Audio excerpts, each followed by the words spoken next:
नमस्कार, आप देख रहे हैं कशिश न्यूज। आपके साथ मैं शर्मिला चौहान। बुलेटिन की करेंगे शुरुआत गांव-गांव शहर-शहर के साथ। बिहार में वज्रपात से आज 83 लोगों की मौत हो गई। गोपालगंज में वज्रपात से 13 लोगों की मौत हुई है। वहीं नवादा जिले में 8 लोगों की वज्रपात से मौत हुई है। सिवान में 5, भागलपुर में 6 लोगों की मौत, मोतिहारी में 5, मधुबनी में 7 लोगों की मौत हुई।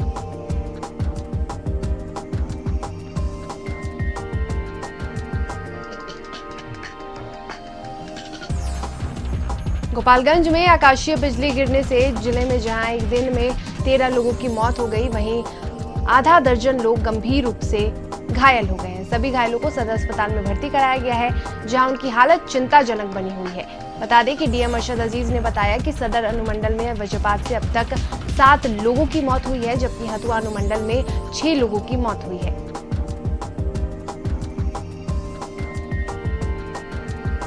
मधुबनी में वज्रपात से 7 लोगों की मौत हो गई। फुलपरास थाना इलाके के सुगापट्टी गांव में एक ही परिवार के 3 लोगों की मौत हो गई। हादसे में किसान और उसके बहू बेटे की मौत हुई है। मौके पर सीईओ और पुलिस की टीम ने पहुंचकर शवों को पोस्टमार्टम के लिए भेज दिया।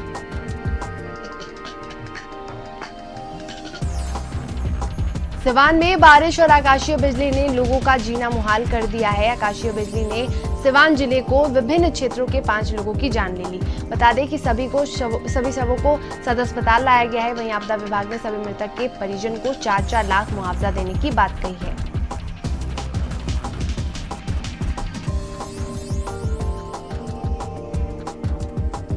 रोसड़ा के बिथान थाना क्षेत्र के कुआं गांव की बबीता देवी नाम की एक महिला सामान खरीदने जा रही थी। उसी दौरान रास्ते में अचानक तेज आवाज में ठनका गिरने से मौके पर ही उसकी मौत हो गई।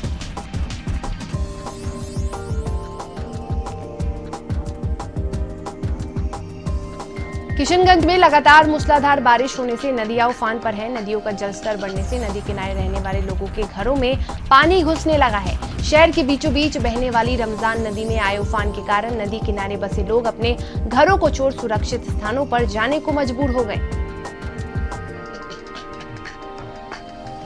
मधुबनी जिले में ग्रामीणों के बीच डर बरकरार है। दरअसल मधुबनी में जयनगर के इंडो नेपाल के अकोन्हा में जो बांध बना है वो नेपाल की वजह से कमजोर बना है। करीब 100 फीट तक बांध पतला बना है। जाहिर है जब पानी का आएगा तो बांध दबाव नहीं झेल पाएगा और बांध टूट जाएगा। डर इसलिए भी क्योंकि हर एक साल इसी जगह पर बांध टूटता है, जिसकी वजह से कई पंचायत जलमग्न हो जाते हैं।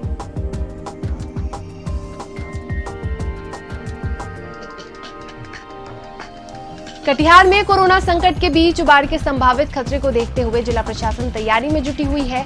जिलाधिकारी ने कहा कि बाढ़ पूर्व तमाम तैयारी बेहतर ढंग से कर लिया गया है और जो काम शेष है उस पर भी विशेष ध्यान दिया जा रहा है। उन्होंने कहा कि कदवा प्रखंड के कुछ इलाके जहां पिछली बार बाढ़ के कारण पुल पुलिया टूट चुका था, उस इलाके में कई स्थानों पर काम हो चुका है, जबकि कुछ इलाके में तेजी से काम किया जा रहा है। इसके अलावा नाव की व्यवस्था भी की गई है।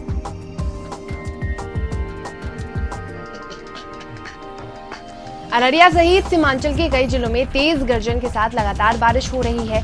लगातार बारिश होने से जिले के सभी नदियां उफान पर हैं। जिले में बहने वाली नदियां परमान, कनकई, बकरा नूना, रतवा सहित कई नदियों में जलस्तर में लगातार वृद्धि हो रही है। वहीं इस बारिश से शहरी इलाकों में भी जल जमाव की समस्या उत्पन्न हो गई है, जिससे लोगों को काफी परेशानी हो रही है।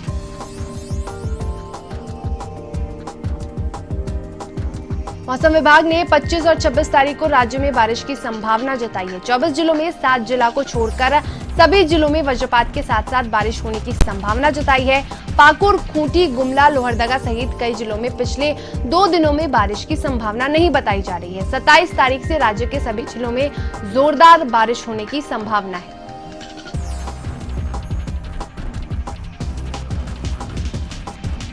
मुख्यमंत्री हेमंत सोरेन ने राज्यपाल द्रौपदी मुर्मू से शिष्टाचार भेंट की। राज्यपाल से मिलकर मुख्यमंत्री ने उन्हें राज्य में कोरोना संक्रमण से बचाव को लेकर सरकार की ओर से चलाए जा रहे कार्यों की जानकारी दी। इस दौरान सरकार की ओर से चलाई जा रही जन कल्याणकारी योजनाओं की भी उन्हें जानकारी दी।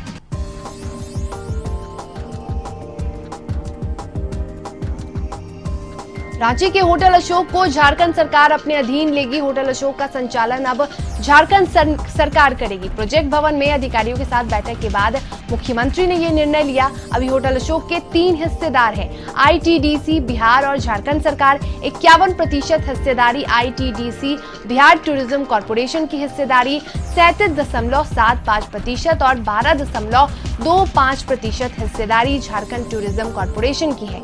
सीएम हेमंत सोरेन ने पूरी हिस्सेदारी को लेने का निर्णय लिया है। कोरोना काल में स्कूलों में नियमित क्लास नहीं चल रहे हैं। स्कूल कथित तौर पर छात्रों को ऑनलाइन क्लासेस करवा रहे हैं और विभिन्न तरह के शुल्क के साथ साथ फीस की मांग कर रहे हैं। झारखंड सरकार ने एक आदेश जारी कर स्कूलों से कहा है कि किसी तरह का शुल्क नहीं लिया जाए। साथ ही जब तक ऑनलाइन क्लासेस चल रहे हैं तब तक सिर्फ ट्यूशन फीस ही लिया जाए। इसके साथ ही फीस में भी किसी तरह की बढ़ोतरी नहीं करने का निर्देश दिया है।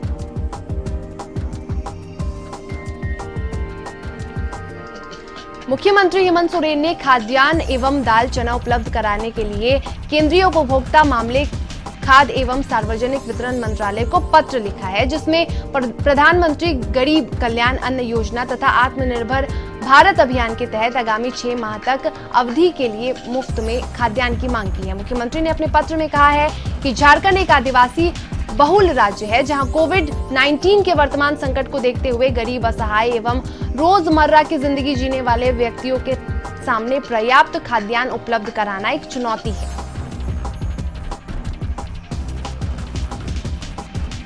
बिहार चुनाव आयोग ने बिहार विधान परिषद चुनाव को लेकर 9 नामांकन होने की पुष्टि की है। उप मुख्य निर्वाचन अधिकारी ने बताया कि विधान परिषद के लिए 9 सीटों पर चुनाव की घोषणा चुनाव आयोग द्वारा की गई थी और इतने ही नामांकन प्राप्त हुए हैं, तो ये बात स्पष्ट हो गई है कि अब चुनाव नहीं होगा और जिन प्रत्याशियों का नामांकन वैध पाया जाएगा वो निर्विरोध निर्वाचित हो जाएंगे।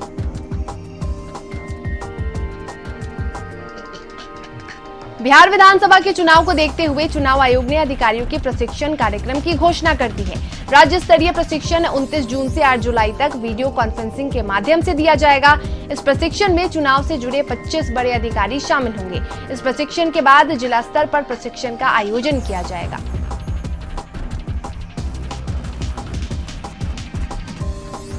बिहार विधान परिषद के 9 सीटों पर आगामी 6 जून को होने वाले चुनाव में नामांकन के अंतिम दिन जेडीयू के 3 और बीजेपी के 2 उम्मीदवारों ने अपना नामांकन दाखिल कर दिया है। इस अवसर पर मुख्यमंत्री नीतीश कुमार और उप मुख्यमंत्री सुशील कुमार मोदी के अलावे सांसद ललन सिंह, स्वास्थ्य मंत्री मंगल पांडे सहित अनेक नेता मौजूद रहे।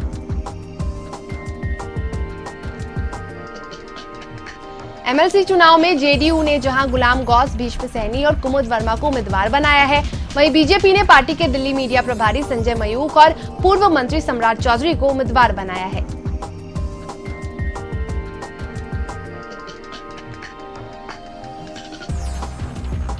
बिहार एमएलसी चुनाव में कांग्रेस को आखिरी समय में उम्मीदवार बदलना पड़ा। वोटर कार्ड में एड्रेस बिहार का नहीं होने की वजह से तारीख कन्वर्ट नॉमिनेशन नहीं कर पाए और आखिर में पार्टी ने समीर सिंह को उम्मीदवार घोषित किया।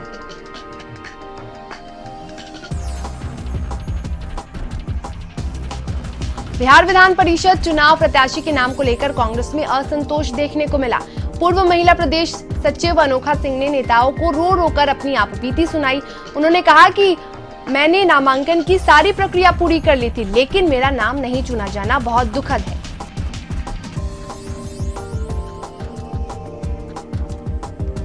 देश के इतिहास में पहली बार डीजल की कीमतों ने पेट्रोल की कीमतों को पीछे छोड़ दिया है। देश में लगातार 18वें दिन तेल की कीमतों में बढ़ोतरी हुई है। दिल्ली में पेट्रोल की कीमत 79.76 रुपए और डीजल की कीमत 79.88 रुपए प्रति लीटर हो गई।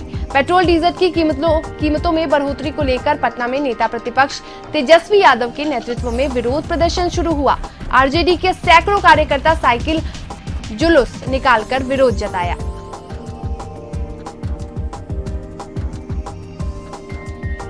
आरजेडी के विरोध प्रदर्शन पर सत्ता पक्ष के लोगों ने आरजेडी पर निशाना साधा।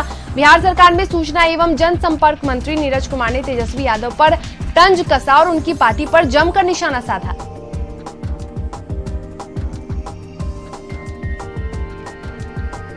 पटना के इनकम टैक्स चौराहे पर कांग्रेस ने बिहार सरकार के खिलाफ पोस्टर लगाया है, जिसमें कांग्रेस ने कहा है कि 30 साल पहले बिहार में कांग्रेस सरकार ने बिहार को आधुनिक बनाने में काम किया, जिसमें शिक्षा, स्वास्थ्य, सिंचाई, कल कारखाने जैसे उद्योग धंधों को बिहार में लगाया है। वहीं नीतीश सरकार ने के कार्यकाल को घोटालेबाज भी बताया गया।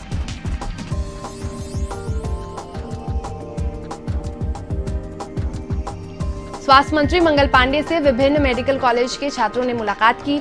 छात्रों ने स्वास्थ्य मंत्री से 28 मई से शुरू हो रहे सेकेंड ईयर के MBBS की परीक्षा को कोरोना संक्रमण को देखते हुए टालने की मांग की। उन्होंने स्वास्थ्य मंत्री से कहा कि लगातार ये काम कर रहे हैं, इसके बाद 28 जुलाई से परीक्षा देना खतरे से खाली नहीं है। कोरोना संक्रमण को देखते हुए परीक्षा न लिया जाए।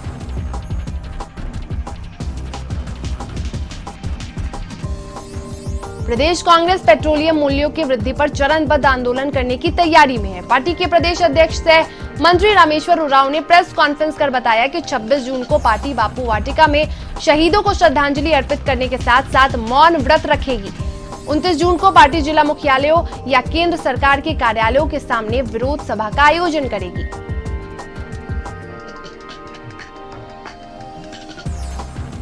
राजधानी रांची में पिछले एक हफ्ते से राष्ट्रीय युवा शक्ति चाइनीज सामानों के बहिष्कार का कार्यक्रम चला रही है। लोगों से ये संकल्प लिया जा रहा है कि वे चाइनीज सामान का उपयोग नहीं करेंगे। इस दौरान दीप जलाकर शहीदों को श्रद्धांजलि भी अर्पित की जा रही है। ये संगठन रांची के 100 अलग अलग जगहों पर जागरूकता अभियान और विरोध प्रदर्शन के साथ साथ श्रद्धांजलि सभा चलाएगी।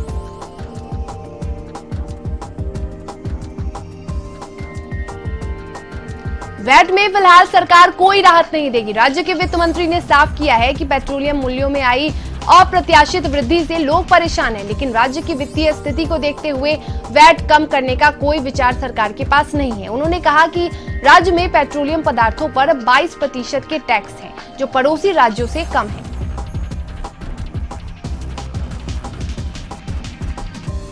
टीम इंडिया के पूर्व कप्तान महेंद्र सिंह धोनी अपने परिवार के साथ 30 जून को पद्मश्री ओलंपियन दीपिका कुमारी की शादी में शिरकत करेंगे। धोनी ने दीपिका और ओलंपियन अतनु दास की शादी का निमंत्रण कार्ड स्वीकार किया है। धोनी को शादी का निमंत्रण कार्ड दीपिका और उनके पिता ने दिया। इस दौरान माही के माता पिता के अलावा उनकी पत्नी और बेटी भी मौजूद थी।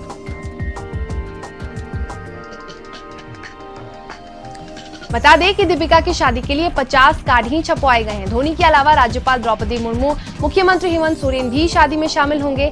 इनके अलावा पूर्व मुख्यमंत्री रघुवर दास, चीफ सेक्रेटरी सुखदेव सिंह समेत कई गणमान्य लोग शादी में शिरकत करेंगे।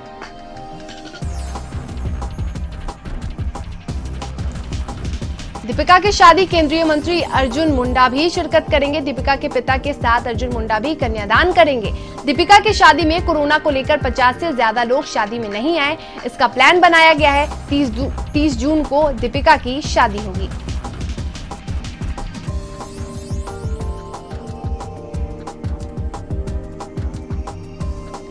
दीपिका की शादी में शाम 5 से 7 बजे तक दीपिका के रिश्तेदार और आसपास के लोग शामिल होंगे। 7 बजे तक उन्हें भोजन करा दिया जाएगा। 7 बजे के बाद सिर्फ कार्ड के लिए हुए VVIP ही विवाह स्थल में एंट्री कर सकेंगे। VVIP के बॉडीगार्ड और अन्य लोगों के लिए गेट के बाहर खाने की व्यवस्था होगी। उन्हें फूड पैकेट भी दिए जाएंगे।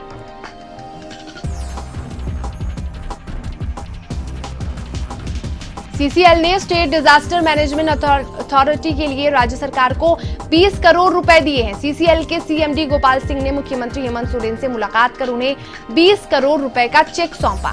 इस मौके पर मुख्यमंत्री ने CMD गोपाल सिंह को धन्यवाद दिया। मुख्यमंत्री ने कहा कि समाज के प्रति सभी का महत्वपूर्ण दायित्व है।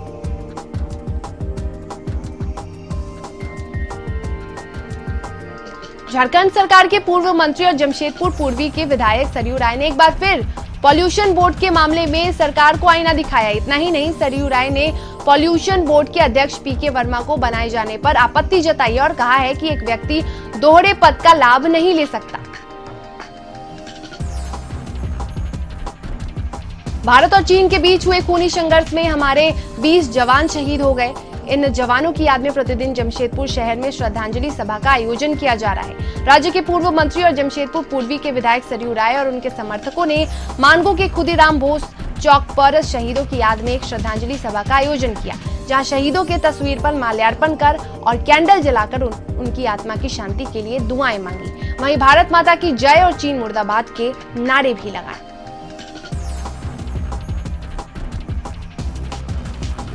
इसी के साथ वक्त है एक छोटे से ब्रेक का। खबरों का सिलसिला लगातार जारी है। ब्रेक के बाद आपका स्वागत है। खबरों में आगे बढ़ेंगे। बिहार और उत्तर प्रदेश में वज्रपात से मौत पर प्रधानमंत्री ने दुख जताया है। ट्विटर पर प्रधानमंत्री मोदी ने बिहार और उत्तर प्रदेश के कुछ जिलों में भारी बारिश और आकाशीय बिजली गिरने से कई लोगों के निधन का दुखद समाचार मिला। राज्य सरकार तत्परता के साथ राहत कार्यों में जुटी है। इस आपदा में जिन लोगों को अपनी जान गंवानी पड़ी है, उनके परिजनों के प्रति मैं संवेदना प्रकट करता हूं।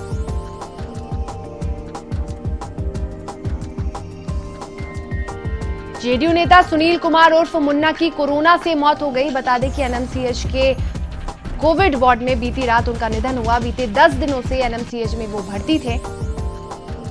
बता दें कि पटना ग्रामीण के पूर्व युवा जेडीयू जिलाध्यक्ष भी रह चुके थे सुनील कुमार। छपरा में डीजीपी गुप्तेश्वर पांडे ने वीडियो कॉन्फ्रेंसिंग के जरिए जनप्रतिनिधियों से चर्चा की। उनसे पुलिस प्रशासन को सहयोग देने की अपील की। सांप्रदायिक सौहार्द, शराबबंदी और अपराध नियंत्रण पर आम आदमी और जनप्रतिनिधियों से सहयोग की मांग की। गोपालगंज में लगातार बढ़ रही आपराधिक घटनाओं और शराब की तस्करी को देखते हुए आज बिहार के पुलिस महानिदेशक गुप्तेश्वर पांडे गोपालगंज पहुंचे। वहां उन्होंने सभी आला अधिकारियों के साथ घंटों समीक्षा बैठक की। पुलिस पदाधिकारियों और सभी थानाध्यक्षों के साथ वीडियो कॉन्फ्रेंसिंग के जरिए उन्होंने अपराध की समीक्षा की। साथ ही उन्होंने अपराध पर नियंत्रण और शराब की तस्करी रोकने के लिए अधिकारियों को दिशा निर्देश भी जारी किया। पटना में बैंक डकैती के 4 दिनों बाद पटना पुलिस की नींद खुली है। पटना के कई इलाकों में सघन तलाशी अभियान और हर बाइक सवार की तलाशी ली गई। Kargil Chowk, income tax exhibition road, Gandhi Maidan सहित कई इलाकों में सड़क पर पुलिस ने वाहन चेकिंग अभियान चलाया।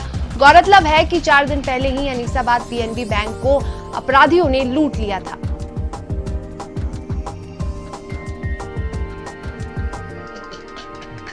पटना में पुलिस ने वाहन चेकिंग अभियान चलाया। इस दौरान गांधी मैदान के पास पुलिस को देखकर एक युवक भाग खड़ा हुआ, जिसके बाद पुलिस ने उसका पीछा कर युवक को गिरफ्तार किया। पुलिस युवक से पूछताछ कर रही है।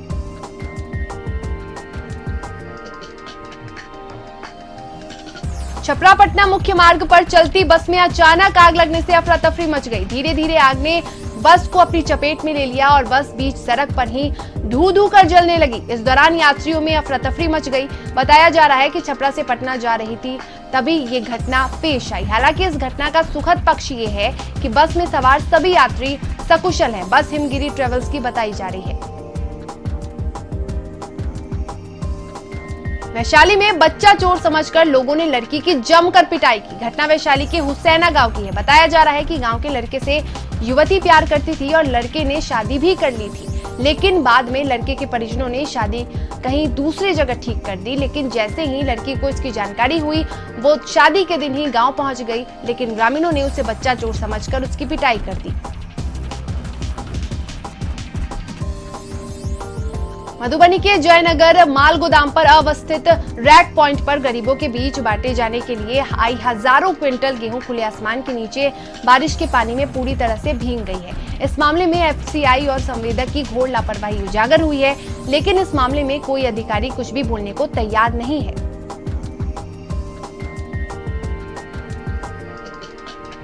रोहतास जिला के बघेला ओपी अंतर्गत पडरिया गांव से पुलिस ने एक ट्रक में छिपाकर रखा गया 4 क्विंटल गांजा बरामद किया है। मामले में 2 लोगों की गिरफ्तारी भी हुई है।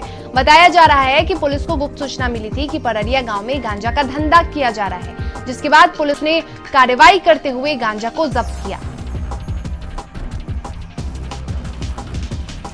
भागलपुर में दर्दनाक सड़क हादसे में 3 बच्चियों की मौत हो गई। घटना नवगछिया के परबत्ता थाना क्षेत्र की है। बता दें कि विक्रमशिला अप्रोच रोड अंतर्गत जहानवी चौक के पास की ये घटना है। जानकारी के मुताबिक एक तेज रफ्तार अनियंत्रित ट्रक सड़क के किनारे बनी झोपड़ी में जा घुसा।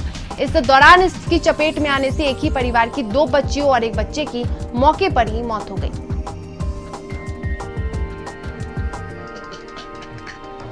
नवादा में हिसुआ थाना के कहड़िया मोड़ के पास सड़क हादसे में 10 वर्षीय बालक की मौत हो गई। बताया जा रहा है कि बच्चा सड़क किनारे कबड़ी बांधने गया था, तभी हिसुआ की तरफ से आ रही अनियंत्रित बस ने उसे रौंद दिया। ग्रामीणों ने मुआवजे और बस संचालक पर कार्रवाई की मांग को लेकर NH 82 को जाम कर प्रदर्शन किया।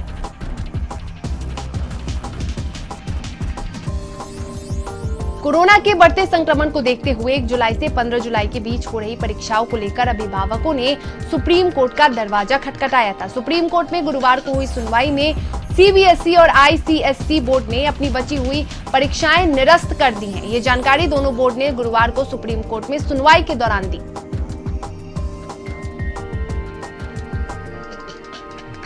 खूंटी में विवादित पत्थलगड़ी नेता रामजीव मुंडा की अज्ञात अपराधियों ने धारदार हथियार से काट कर हत्या कर दी। रामजीव मुंडा अपने 2 रिश्तेदारों के साथ साकेटोली से लौट रहा था। जिकीलता के पास पहले से घात लगाए अपराधियों ने उन पर हमला कर दिया और धारदार हथियार से हत्या कर दी, जबकि उसके साथ 2 लोगों ने किसी तरह भागकर अपनी जान बचाई, जिसमें उसके एक रिश्तेदार को गंभीर चोट आई है। बताया जा रहा है कि हत्याकांड को 4 की संख्या में पहुंचे अपराधियों ने अंजाम दिया है। रांची के चुटिया थाना क्षेत्र में मुकेश नाम के युवक ने फंदे से झूलकर जान दे दी, लेकिन आत्महत्या से पहले मुकेश ने अपना वीडियो बनाया और अपनी आप बीती बताई, जो सोशल मीडिया पर वायरल हो रहा है। मुकेश ने अपने इस वीडियो में बताया कि जिस प्लाई गोदाम में वो काम करता था, वहां के मालिक के द्वारा मारपीट और मानसिक रूप से उसे प्रताड़ित किया जा रहा था। जामताड़ा के चरघरा गांव में खेत जोतने को लेकर 2 पक्षों में जमकर मारपीट हो गई, जिसमें दोनों पक्षों के 11 लोग घायल हो गए, जिसमें 6 लोगों को ज्यादा चोट आने के कारण उसे बेहतर इलाज के लिए जामताड़ा सदर अस्पताल लाया गया। जिस खेत को जोतने को लेकर 2 पक्षों में मारपीट हुई, पहले भी उस खेत को लेकर विवाद हो चुका है। रांची के थाना क्षेत्र में अंतर्राष्ट्रीय तीरंदाज दीपिका कुमारी की मां के साथ हुई स्नैचिंग की घटना का पुलिस ने भंडाफोड़ कर दिया है। सीसीटीवी के जरिए हुई अपराधियों की शिनाख्त के बाद पुलिस ने पूरी घटना का उद्भेदन किया है। मामले की जानकारी देते हुए ग्रामीण एसपी नौशाद आलम ने बताया कि अपराधियों की सूचना मिलने के बाद पुलिस की टीम ने दोनों आरोपियों को गिरफ्तार किया। लातेहार में एक बेकाबू टैंकर ने बाइक को टक्कर मार दी। हादसे में एक बाइक सवार शख्स की मौके पर ही मौत हो गई, जबकि दूसरा गंभीर रूप से घायल हो गया। घटना मनिका थाना क्षेत्र के नामुदाग के पास NH 75 में हुई।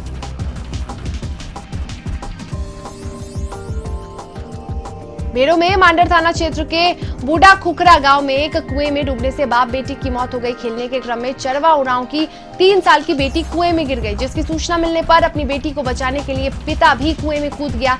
ग्रामीणों ने बताया कि चरवा उरांव को तैरना नहीं आता था, जिसके कारण बाप बेटी दोनों की मौत हो गई। बाप बेटी की मौत से पूरे गाँव में मातम का माहौल है। झारखंड NSUI के प्रदेश उपाध्यक्ष इंद्रजीत सिंह के नेतृत्व में झारखंड के डिप्लोमा के बैकलॉग छात्रों ने टेक्निकल यूनिवर्सिटी के विरोध प्रदर्शन किया। छात्रों की मांग है कि UGC के तहत जिस तरह से सभी को प्रमोट किया गया है, बैकलॉग के भी लगभग 10,000 छात्रों को प्रमोट किया जाए, अन्यथा आंदोलन जारी रहेगा। पेट्रोल डीजल के दाम में बढ़ोतरी के खिलाफ जामताड़ा में कांग्रेस ने प्रधानमंत्री मोदी का पुतला फूंका। कांग्रेस विधायक डॉक्टर इरफान अंसारी के नेतृत्व में केंद्र सरकार का पुतला फूंककर कांग्रेस नेताओं ने प्रदर्शन किया। इस मौके पर इरफान अंसारी ने कहा कि आज पेट्रोल डीजल के दाम आसमान छू रहे हैं। पहले लोग कहते थे कि डीजल सस्ता है, पेट्रोल महंगा है, लेकिन अब दोनों के दाम बराबर हो चुके हैं। जामताड़ा में लद्दाख सीमा पर शहीद हुए जवानों के विरोध में जन जागृति मंच के सदस्यों ने चाइनीज लाइट और अन्य सामानों को जलाकर विरोध प्रदर्शन किया। साथ ही लद्दाख सीमा पर शहीद हुए जवानों की तस्वीर पर पुष्प चढ़ाकर उन्हें श्रद्धांजलि अर्पित की। जन जागृति मंच के संयोजक राकेश लाल के नेतृत्व में आयोजित कार्यक्रम में लोगों द्वारा चाइनीज लाइट तथा कई अन्य प्रकार की सामानों को जलाया गया। लोहरदगा के कुडू थाना क्षेत्र में अवैध शराब निर्माण का पुलिस ने खुलासा किया। एसपी ने एसडीपीओ के नेतृत्व में गुप्त सूचना पर कार्रवाई करते हुए बढ़निया गांव स्थित शंकर लोहड़ा के घर पर छापेमारी कर नकली विदेशी शराब के मिनी फैक्ट्री का उद्भेदन किया। मौके से शराब की सैकड़ों बोतल और झारखंड सरकार के उत्पाद विभाग का रैपर सहित शराब बनाने के कई सामान बरामद किए गए। साथ ही एक महिला समेत 3 लोगों को गिरफ्तार किया गया। लातेहार में एक बेकाबू टैंकर ने टक्कर मार दी। हादसे में बाइक सवार की मौत हो गई। शख्स की मौके पर ही मौत हो गई, जबकि दूसरा गंभीर रूप से घायल हो गया। घटना मनिका थाना क्षेत्र के नामुदाग के पास NH 75 में हुई।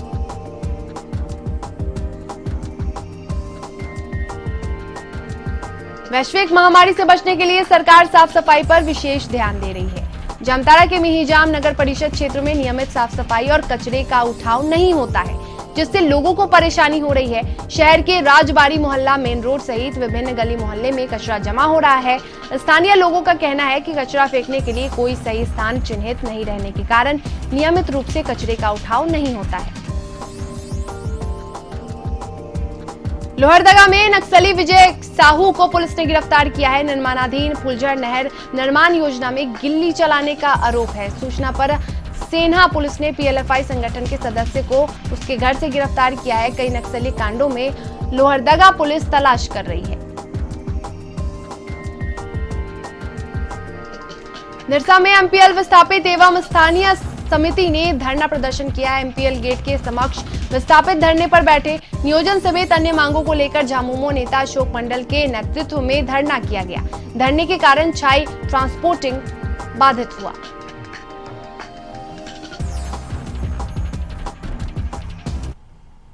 और इसी के साथ बुलेटिन में फिलहाल इतना ही। मुझे दीजिए इजाजत और आप देखते रहिए कशिश न्यूज।